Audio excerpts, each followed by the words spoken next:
On my part po, yung may statements si Vice President Sara Duterte over the weekend, she said na based on rumors or gossip, yung detention po ni former President Duterte sa The Hague.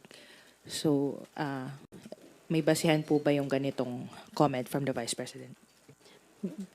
Ang comment niya based on rumors and Ang ginamit niya actually yung word ay nakakulong siya dahil sa Marites. Ganun yung pagkasabi nakakulong po niya. Well, yung statement ni VP ay base sa Marites. Ang kaso doon sa ICC ay ayon sa ebidensya. Siguro doon tayo tututok. Kung ano yung pinagbabasihan ng mga reklamo, hindi ito galing sa anumang chismis.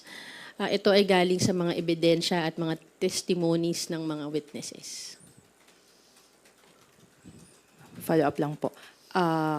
She also said that ICC should let go of this case. Bitawan nyo na. That's what she said.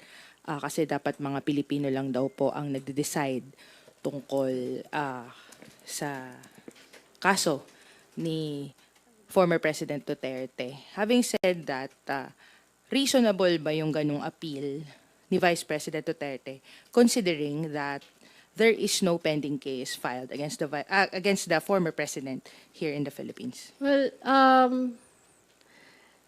the House of Representatives are not hindi naman involve ang House sa ICC case. In fact, time and time again, sinabi na rin naman ng mga members of the House na hindi sila nakialam at nakikialam doon sa kaso sa ICC. So,